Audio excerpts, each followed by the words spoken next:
The HOA demolished my yacht for failing to pay fees on it, even though I'm not even living in their neighborhood. That boat was the last piece of my late wife I had left, a floating memory she and I were supposed to share. But I arrived one morning to find yellow caution tape everywhere, as an excavator tore it to splinters, and the HOA president stood there, shouting, "Just finish the job." She thought I was just some old man she could steamroll. She had no idea that I don't just rent a slip at this dock. I own the entire marina. Where are you watching from? Drop a comment below, because their downfall is just getting started. And if you believe no HOA should ever have the power to destroy a person's private property, hit subscribe. You won't want to miss how they lost everything. The old Ford pickup rumbled down the gravel access road, and the familiar smell of lake water and pine filled the cab. It was my favorite part of the morning. For a guy who spent 30 years in the belly of a ship, surrounded by the hum of turbines and the scent of diesel, a quiet marina was paradise. Especially this one, my marina. The sun was just starting to burn off the morning mist, and out at the end of slip 12, I could see her silhouette, the Hannah's Kiss. A 38-foot wooden cruiser my late wife had fallen in love with when we were just kids. We could never afford it back then, of course. I found it rotting in a boatyard 6 years ago, 2 years after she passed. Buying it was an impulse. Restoring it became my mission. Every plank I sanded, every coat of varnish I applied, felt like a conversation with her. The boat wasn't just wood and brass, it was a floating memory. The last big project we never got to do together. I pulled into my usual spot, grabbed my thermos of coffee, and started the walk down the dock. The old boards creaked under my boots, a sound as comforting as a ticking clock. Everything was just as it should be. The gentle lapping of water against the hulls, the distant cry of a gull. Then I saw it. A flash of angry red, tacked right onto the piling next to my slip.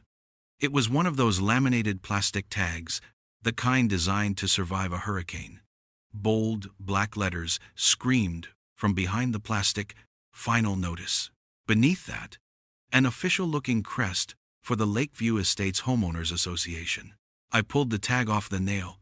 It felt cheap in my hand, an ugly piece of junk cluttering up my morning. A list of violations was checked off in smudged ink: unauthorized vessel, failure to display community permit, and delinquent mooring fees. At the bottom, a hand-scrawled note: payment due immediately. Contact the compliance office. I looked at the boat. She was gleaming. The mahogany deck shone like a polished table. The chrome fittings caught the morning light. An eyesore? She was the prettiest thing on the whole lake. I looked around.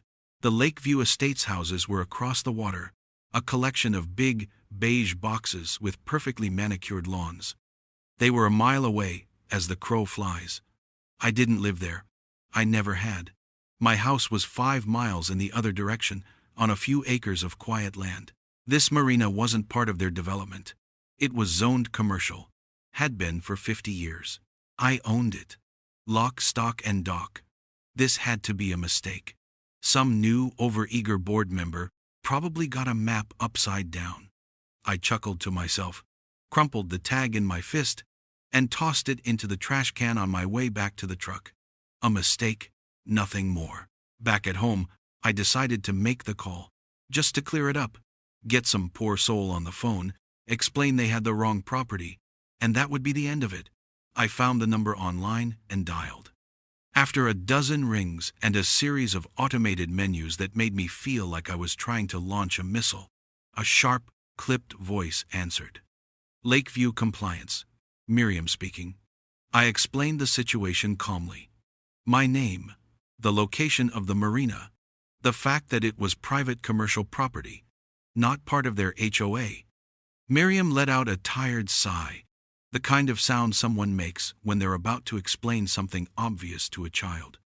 "Sir," she said, her voice dripping with fake patience, "our extended community covenants cover all properties with lakefront access to ensure a consistent and high-value aesthetic. Your vessel is in violation. I almost laughed. Ma'am, with all due respect, your covenants don't extend to my deed. I own this land. You have no jurisdiction here. There was a sound of shuffling papers.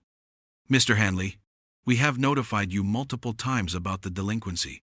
Our records show 3 prior warnings were issued. That got my attention. I check my post office box twice a week. Nothing. I've received nothing from you, I said, my voice a little firmer now. There must be an error in your records. She ignored me. Furthermore, your boat is an eyesore. It's old, wooden, and doesn't fit the modern character of our community. It's frankly hurting property values. That was it. That was the line. I thought of the thousands of hours I'd spent, the knuckles I'd busted, the love I'd poured into that restoration, all to honor my wife. And this woman, this voice on the phone, called it an eyesore. I took a slow breath.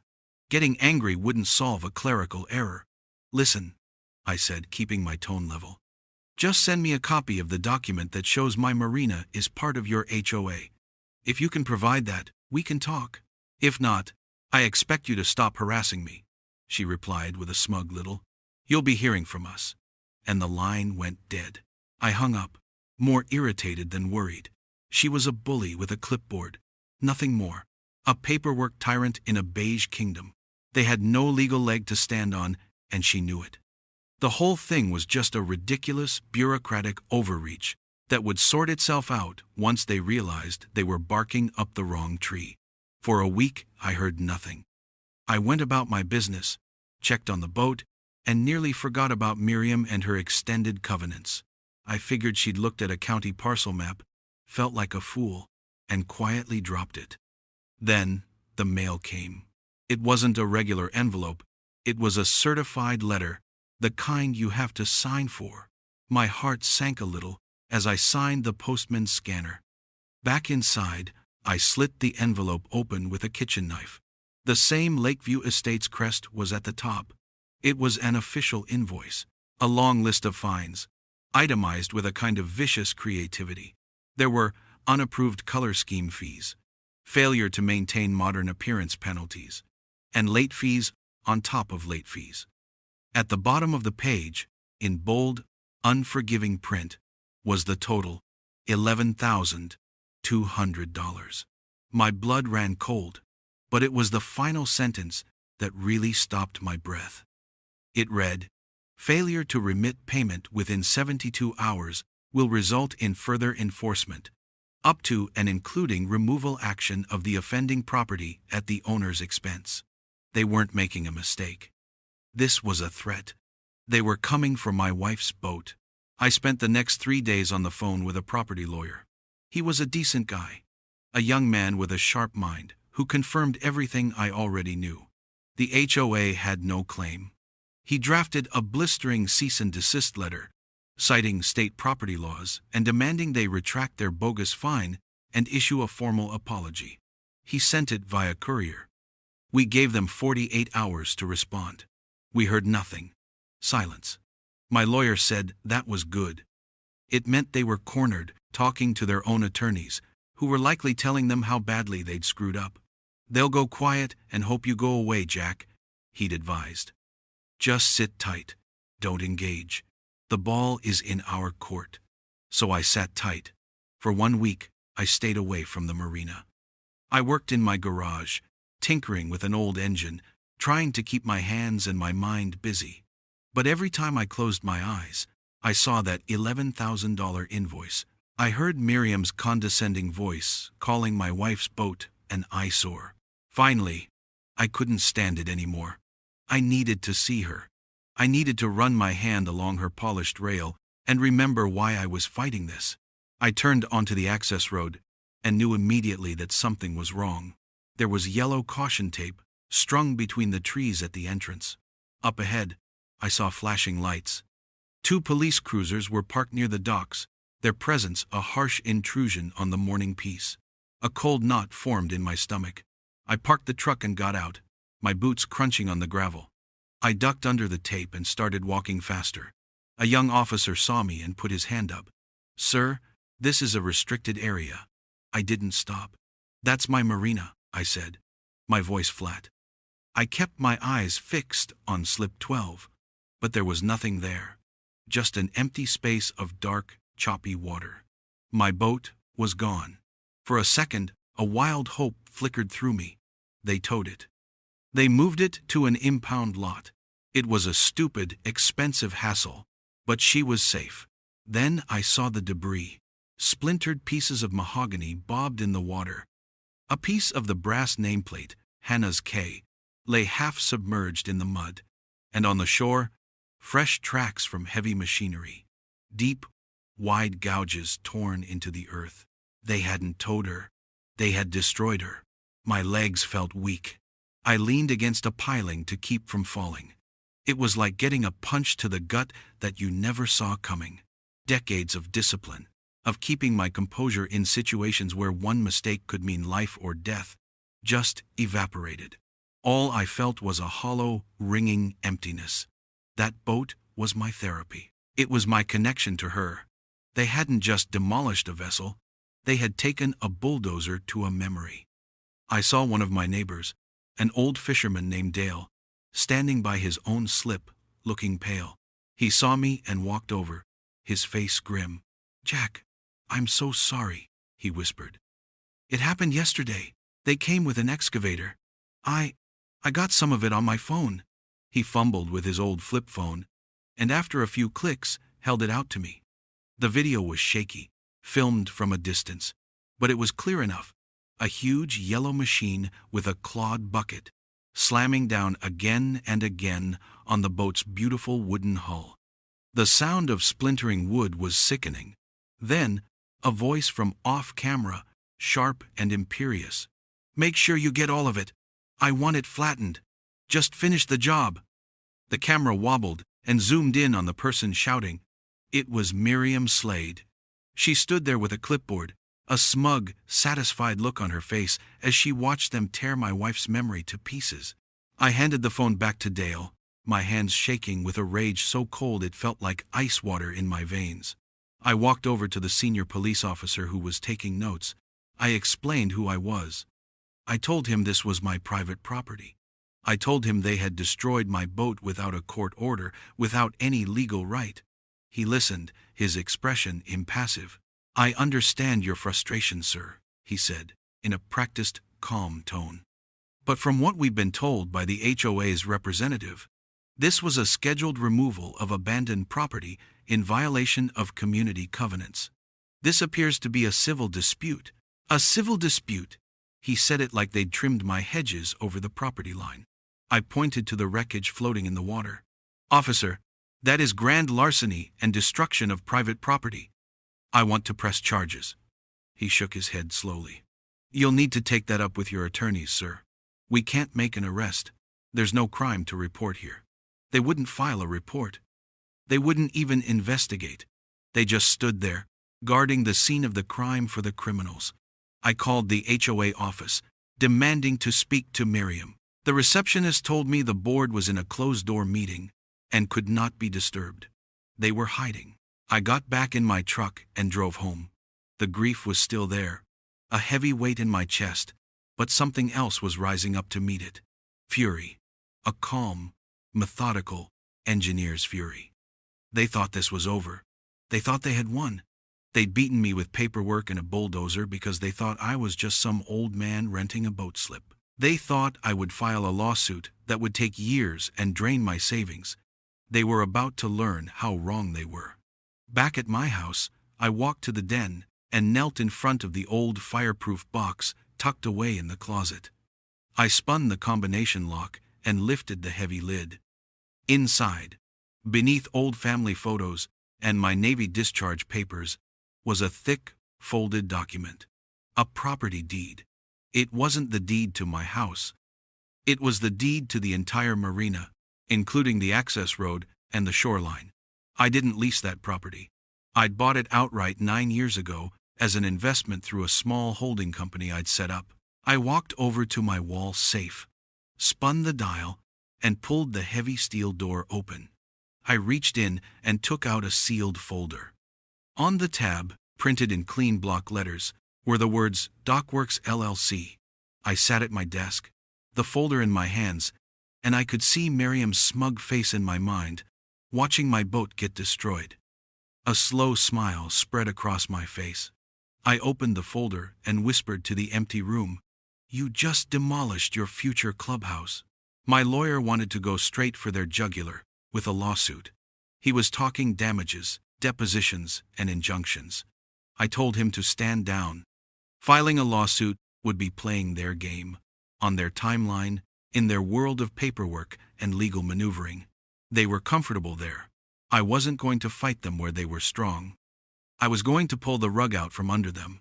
And to do that, I needed to know exactly where they stood. So, I started digging, not with a lawyer, but with a surveyor's map and the county clerk's online database. I spent 2 full days tracing parcel lines, cross-referencing deeds, and reading through zoning ordinances until my eyes burned. And just as I suspected, I found it. The legal boundary of the Lakeview Estates HOA ended exactly 100 feet from the shoreline. The docks, the launch ramp, the access road, none of it was in their designated parcel. Their claim of extended community covenants was a complete fabrication, a ghost story they told to scare people into compliance.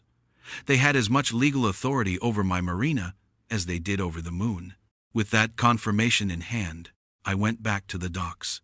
But this time, I wasn't just checking on a boat.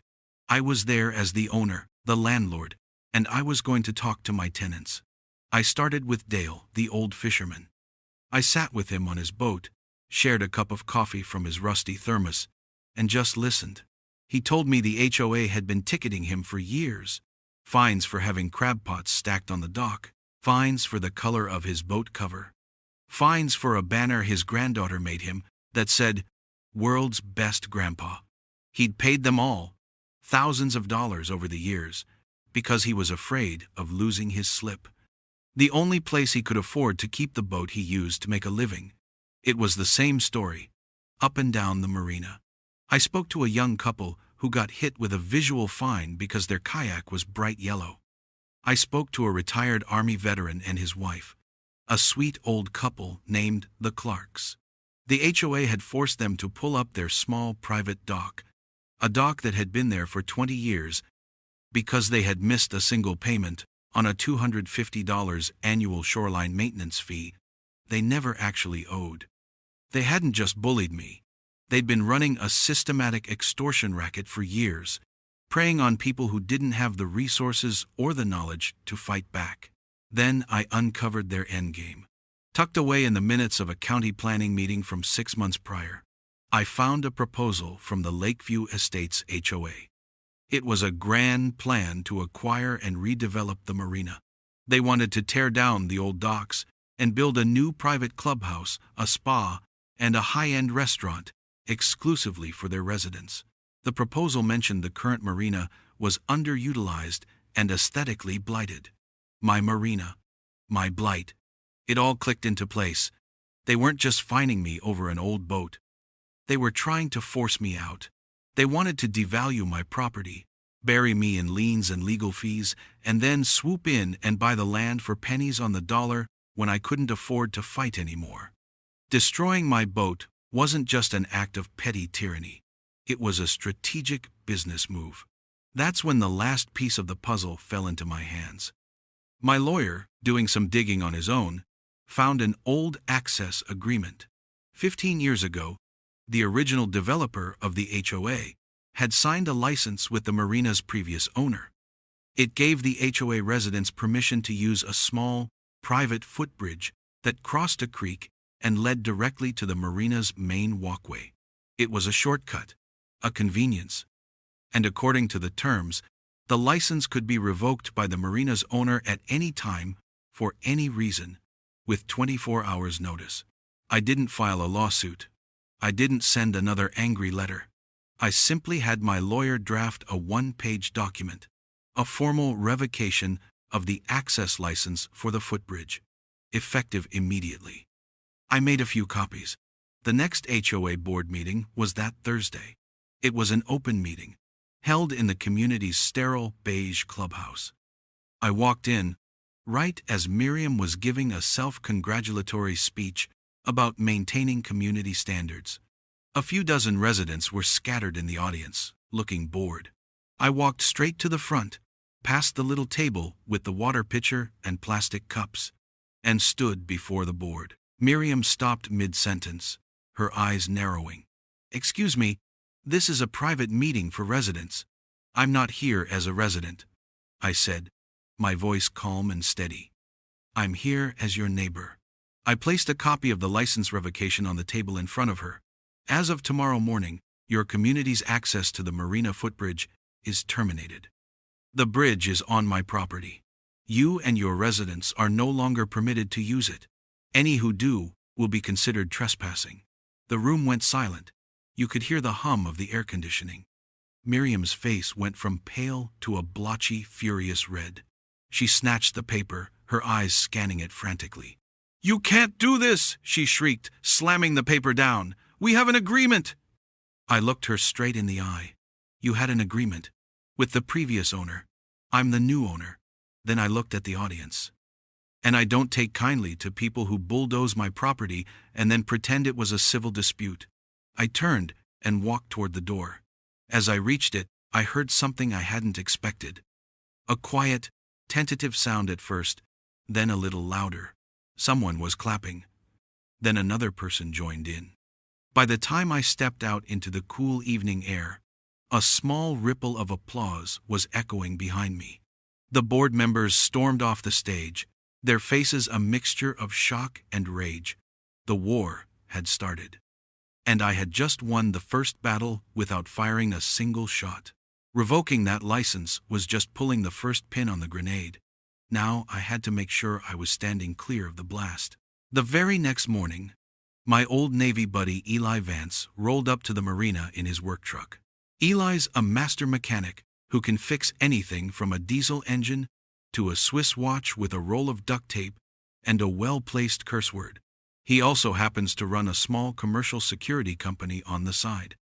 I'd called him the night before. "Eli," I'd said, "I need a fence." He just grunted. "What kind of varmints we keepin' out?" I told him. He was there by sunrise. We spent the day in the hot sun, sinking steel posts into the ground. By late afternoon, a heavy-duty chain-link fence ran along the entire property line where the footbridge met my land. At the entrance to the bridge, Eli's crew installed a commercial-grade smart gate, the kind that requires a key card. It was 8 feet tall and looked like something you'd find at a military base. Eli then mounted 4 high-definition security cameras on tall poles, giving us a perfect view of the gate, the bridge, and anyone who even thought about hopping the fence. As he packed up his tools, he clapped me on the shoulder. "That ought to send a message, Jack." It wasn't just a message. It was a declaration. The Marina was now a fortress. While Eli was securing the physical ground, I went back to my lawyer. Not to sue, but to hire his firm's forensic accounting department. "I want you to audit them," I told him. "Go through every public record, every tax filing, every meeting minute, every budget proposal for the last 10 years. I want to know where every single penny they've collected has gone." It was expensive, but it was an investment. Bullies like Miriam operate in the dark. I was about to flip on every light in the house. A week later, the first report came back, and it was better than I could have imagined. It turned out the Lakeview HOA was not just poorly managed, it was fundamentally corrupt. The audit uncovered a pattern of illegal activity that was breathtaking in its arrogance. They had filed dozens of improper liens against properties, often without the legally required board vote. They had been collecting tens of thousands of dollars in these made-up visual fines for things like kayaks and garden gnomes, and channeling the money into an unaudited slush fund that the treasurer, a woman named Sandra Lyle, controlled directly. None of it was in the official budget. None of it had been approved by the homeowners they claimed to represent. They were operating far outside the authority granted to them in their own founding documents. They weren't a homeowners association. They were a gang. Armed with this information, I made my next move. I didn't go to the authorities yet. I went to the people. I drafted a simple, one-page letter. At the top, in bold letters, it read, "Notice to the residents of Lakeview Estates." The letter was polite but direct. It explained that I was the owner of the Marina property and that I was investigating a series of unauthorized fines issued by the HOA board related to properties on or near the lake. I wrote, "If you or anyone you know has been fined by the HOA for the appearance or storage of personal items such as boats, kayaks, paddleboards, or dock furniture, please contact me." I included a dedicated email address and a new burner phone number. I printed 300 copies and, instead of mailing them, I hired a local kid to deliver one to every single doorstep in the Lakeview community. It cost me $50 and a couple of pizzas. The response was a tidal wave. My new phone started ringing that same afternoon and didn't stop. The email inbox filled up so fast I had to create folders just to keep track of it all. People sent me copies of bogus violation notices going back years. They sent me pictures of canceled checks for fines they'd paid out of fear. Some of the residents, empowered by my letter, started flooding the HOA's public email address with official requests for their own financial records. 2 days later, a friend who worked in IT for the town called me, laughing. The HOA's email server had crashed. Too many requests. They couldn't handle the truth. The first big crack in their dam appeared a week later. Every year, the HOA hosted a big summer kickoff party. It was their signature event, a big affair with catered food, a live band, and fireworks over the water. It was always held on the Marina's main lawn, because it was the only large, flat, scenic spot they could use. An email went out to all residents from Miriam Slade. It was short and bitter. It said that due to unforeseen venue complications and logistical challenges, the annual party was canceled. There were no further details, no apologies, just canceled. That email was a spark in a dry forest. Suddenly, the community wasn't just grumbling, they were openly angry. The party was a big deal for families, and its cancellation, right after I'd closed off the marina, connected the dots for everyone. They started asking questions. Why were they paying dues if the board couldn't even secure a venue? What complications? The whispers started turning into conversations. I'd see people talking over their fences, in the grocery store aisles. When I drove through town, people who used to ignore me would now give me a slow nod, a little wave. They knew what was happening. They knew I was the reason the party was canceled. And they weren't mad at me. They were mad at the board, who had lost them the privilege. The community was turning. They were tired of being ruled by a tyrant with a clipboard. They were starting to trust the quiet old man she'd tried to crush. The canceled party was the crack in the dam. But the flood came a week later. A young, hungry reporter from the local news station got wind of the story. She called me, asking for a comment about the dispute with the Lakeview HOA. I invited her to meet me at the marina. I didn't shout or make accusations. I just stood there, on my own land, with the empty slip behind me, and told her the truth, plain and simple. I showed her the photos of my wife's boat, before and after.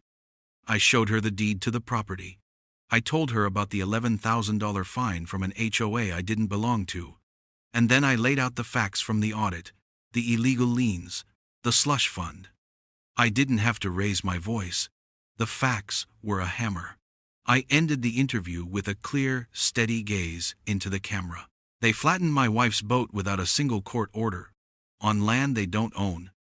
I said, they trespassed and they lied to the police about it. Enough is enough. The story ran on the 6 o'clock news that night. The quiet, simmering anger in the community erupted into a full-blown firestorm. Miriam Slade and her board panicked. They saw control slipping through their fingers. So they did what cornered bureaucrats always do. They called a meeting, an emergency board meeting and community forum. They announced it would be live-streamed on the internet, a desperate attempt to look transparent and in control. They thought they could spin the narrative, paint me as a disgruntled troublemaker, and themselves as the guardians of property values. They had no idea I was bringing receipts. The meeting was held in the same clubhouse, but this time it was packed. Standing room only. Every seat was filled with anxious, angry homeowners. News cameras were set up in the back. The air was thick with tension. Miriam and the rest of the board, the sweaty enforcer, Frank Dobler, and the meek treasurer, Sandra Lyle, sat at a long table at the front, looking nervous, but trying to project an air of authority. Miriam started the meeting with a prepared statement, her voice tight with forced composure. She talked about defending community standards and misinformation campaigns designed to undermine the board. She was trying to frame me as the villain. I let her finish. Then, I stood up from my seat in the second row. I wasn't alone. With me were the Clarks, the elderly veteran couple whose dock the HOA had ripped out. Next to them was the young family with the bright yellow kayak, clutching their stack of bogus fine notices. We walked to the front of the room together. Miriam's eyes widened in alarm. "This is not the time for public comment," she snapped. I ignored her. I walked up to a small podium they'd set up for residents, took out my phone, and connected it to the room's big projector screen.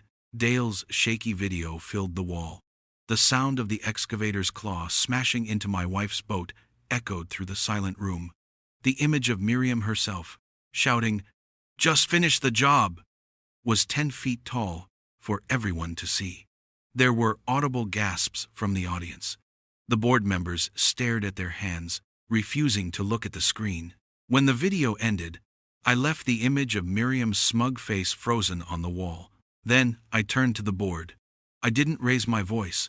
I spoke in the same calm, measured tone I'd used with the reporter. "That was my property," I said, letting the words hang in the air. "Demolished on my land, with no warning and no legal authority." I then pulled a piece of paper from my jacket pocket. It was the revocation letter for the footbridge access. I walked over to their table and placed it right in front of Miriam, the same way I had before. "This is a copy of the legal notice revoking your access to my property. You received it over a week ago." I turned back to the audience. "The board told you the party was canceled due to venue complications. The complication is that they got caught trespassing, and their free ride is over." A murmur rippled through the crowd. Frank Dobler, the enforcer, puffed out his chest and stood up. "Now see here. We are the duly elected authority of this community. You have to respect our position." Miriam, seeing her power crumbling, started yelling over him. "He's a troublemaker. He's trying to divide us. We must respect the authority of the board." The room was starting to devolve into chaos. I held up a hand, and surprisingly, the room quieted. All eyes were on me. I looked straight at Frank and then at Miriam. My voice dropped, but it carried to every corner of that room. "I've served under real authority," I said, my voice as hard and cold as steel. "I've followed orders from men who earned their rank through service and sacrifice. You don't qualify. You could have heard a pin drop." The air went out of Miriam's sails. She just stared at me, her mouth hanging open. The bluff had been called. Her fake power had vanished. And then, the most amazing thing happened. One of the board members, a quiet man who I'd never seen speak before, pushed his chair back. He stood up, took off the little plastic name badge that said board member, and set it gently on the table. "I resign," he said, and walked off the stage. A moment later, another board member did the same, and then another. Live on camera, in front of the whole community, their house of cards was collapsing, one resignation at a time. Miriam was left sitting there, flanked by the treasurer and the enforcer, her kingdom turning to dust right before her eyes. I thought the public humiliation would be the end of it. I was wrong. Miriam Slade wasn't just a bully. She was a cornered animal, and that made her desperate.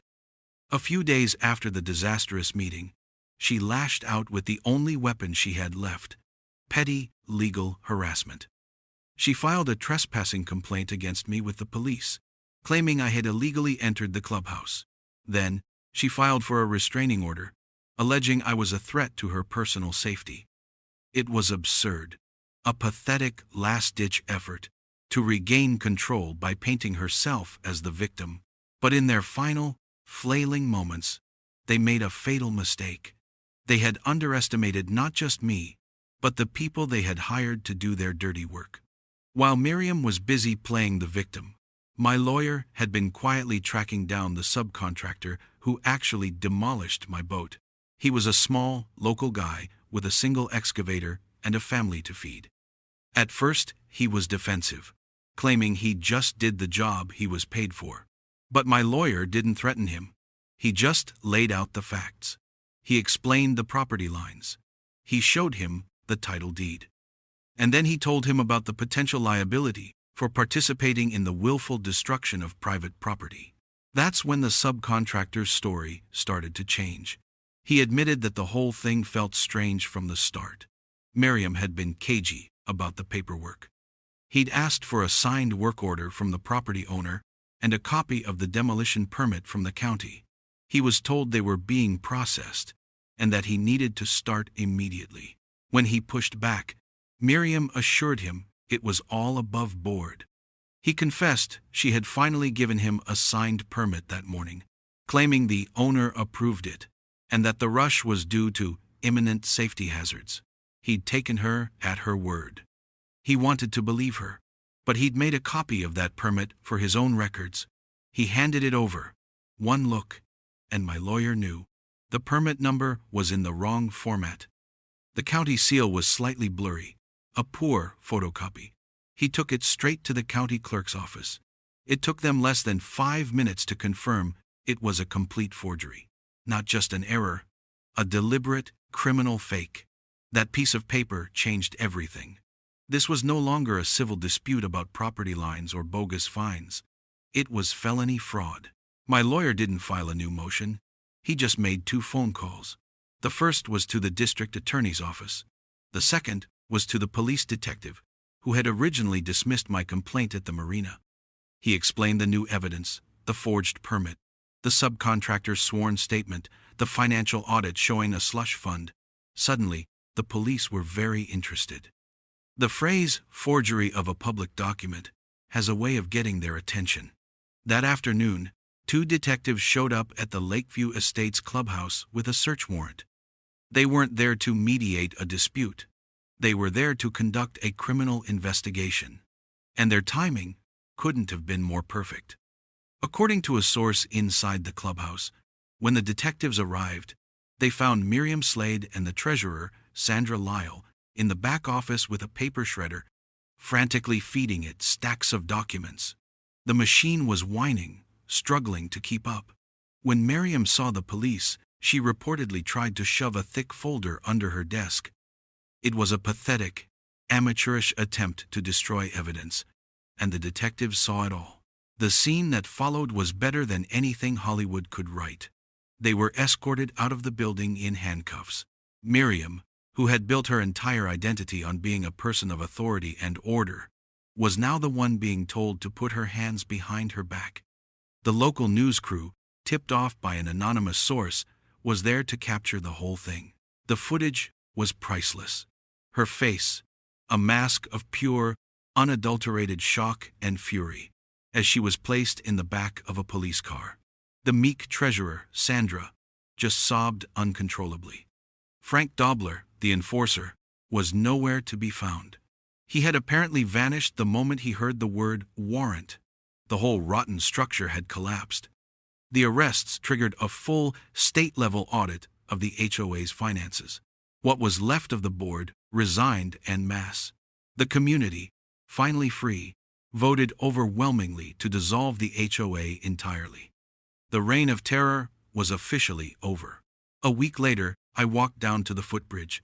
The smart gate was still there, but I had the contractor disable the lock. I took down the chain-link fence myself, post by post. That evening, people started using the bridge again. They'd walk by, give me a small smile or a nod.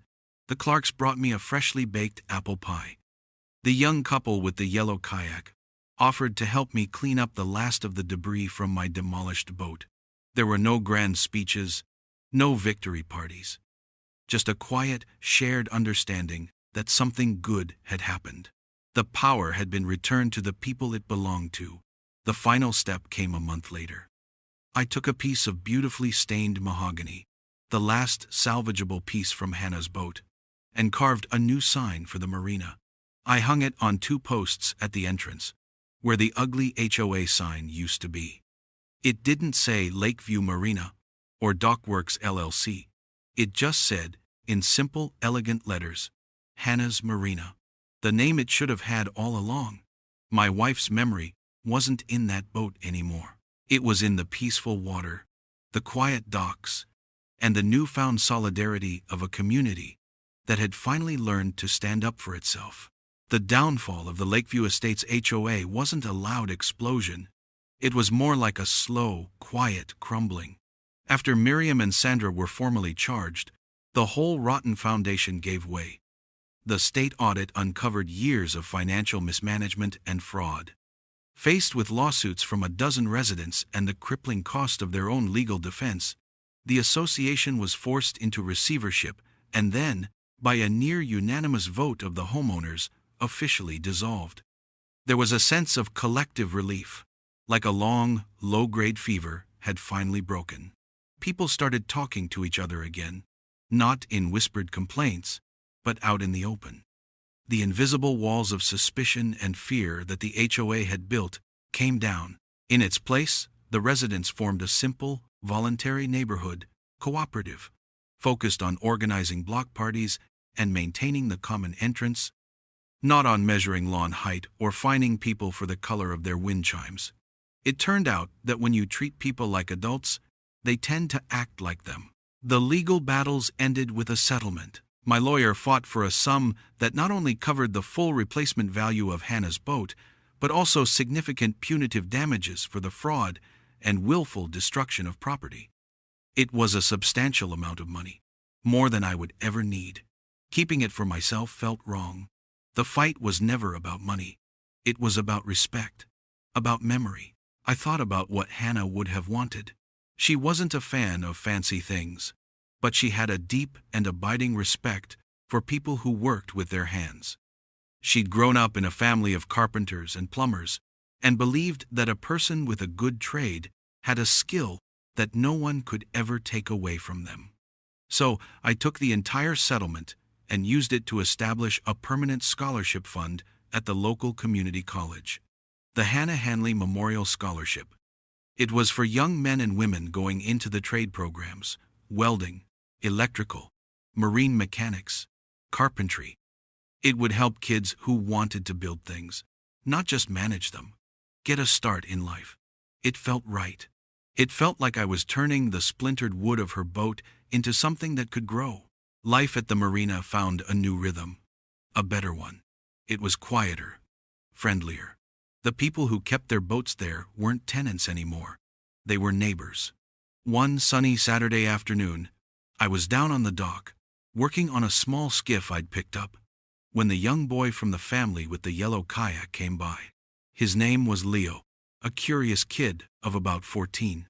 He just stood there for a while, watching me sand a patch on the hull. "What's that for?"